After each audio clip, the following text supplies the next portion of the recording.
Hey, so welcome. This is the first video in the Change Your Life Challenge. So this is an 8-video series all about changing your life. So first things first, I have a PDF that you can work on. So if you want to print it out, you can print it out. If you want to download it on your iPad, that's what I'm going to be doing.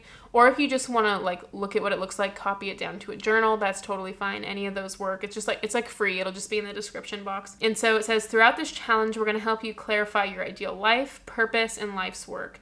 Then we're going to make it actionable and help you actually get it. We'll start with the bookends on day 1. So we're going to start with, as you can see in this image here, we're going to start with dream life.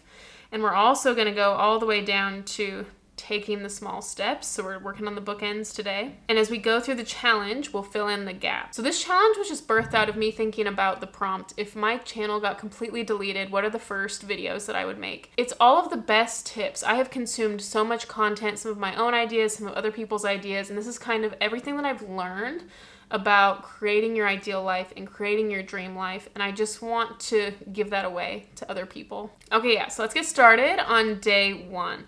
So on the next page of this PDF, I'll scroll down in a second, but I've already filled mine in. We're going to write all about our dream life. And so we're going to spend 20 minutes doing this, and we're going to treat it as if we're like 100 years old and we're reflecting in past tense on our life. What things did you do? What type of person were you? What type of things did you have? You know, the highlight reel of your life. What are all the things that you kind of want to happen? And I think when you write with the end in mind, it really clarifies what's the point of all this? If today was your last day, what all is so important? And it really clarifies. And I think when you're writing with the end in mind, it takes the fear out of it and the risk. It's oh yeah, I'm going to die. I need to actually get this stuff done. So as you write, there's a couple of things that might come up. One, you might start thinking about oh, I should have this type of thing. Or I should want to make a lot of money. Or I should not want to make a lot of money, or I should want to have kids, or I should not want to have kids. You know, depending on where you've grown up, we've all received different types of messaging. And so I would just encourage you to just listen to your inner voice, what's real for you? Despite all the messaging that we've all received throughout our lives, what's real for you? And there are things that will kind of whisper to you. You'll be writing and then maybe you're oh, I want to move to Bali. And then you'll be I don't know if that was true. I'm not really sure about that. It's kind of these maybes. It's a whisper. And you're where did that even come from? And why am I?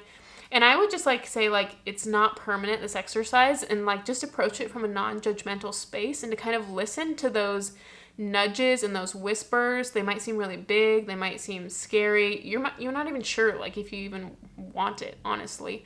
But some of those maybes and some of those what ifs, I wonder if I would like DJing or things like that. Those are really fun. Those are some of my favorite things.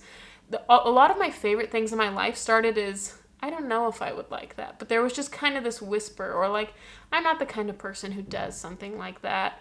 And then as time goes on, it's oh, I freaking love that thing. Maybe I actually am the type of person that loves that. So I want us to journal for 20 minutes. And the reason I just say 20 minutes, I want it to be continuous stream of thought, is because you reach a point, and part of this idea comes from The Artist's Way.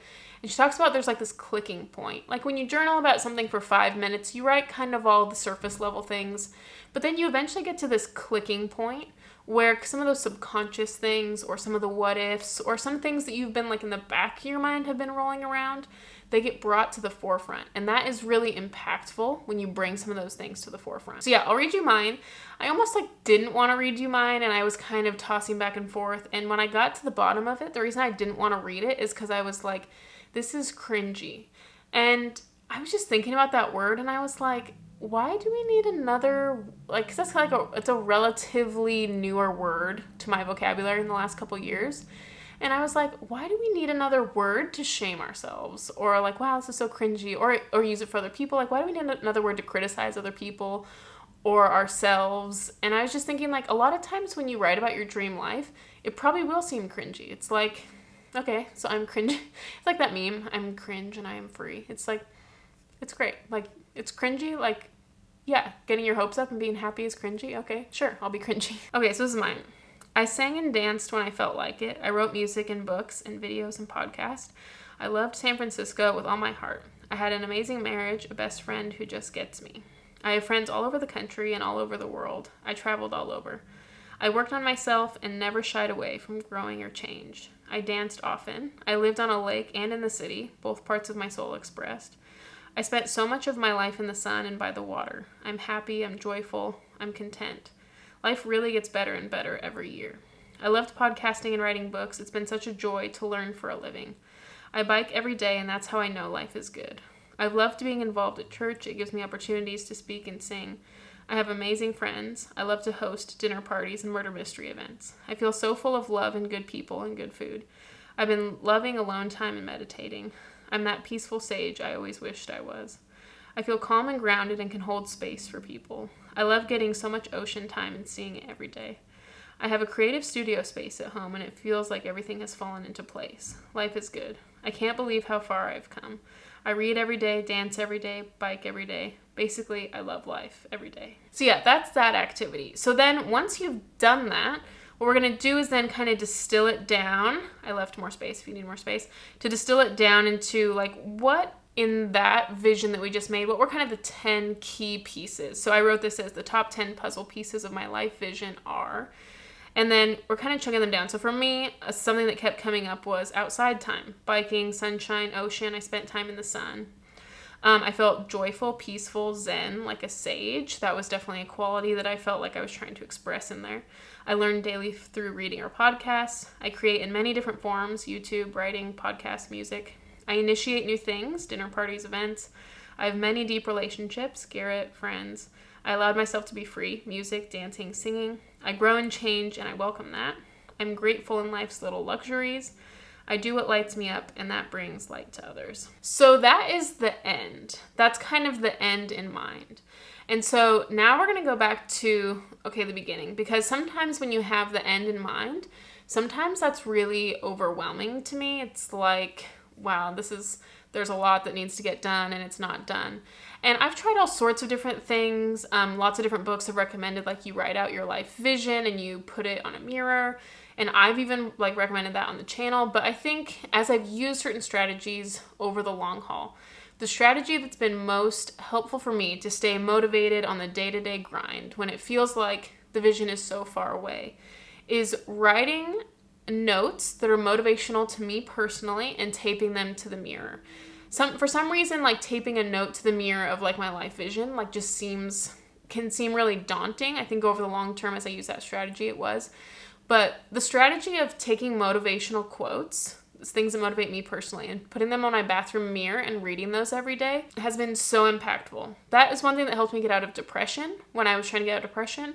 In high school, I was trying to be valedictorian, and it just re-motivates me. You know, things are specific to me, specific things that are important. So I want you to grab just like a piece of paper, or if you have note cards, or you could use sticky notes, but in the bathroom they won't stick long term, I found. So if you could use sticky notes, then you just tape them.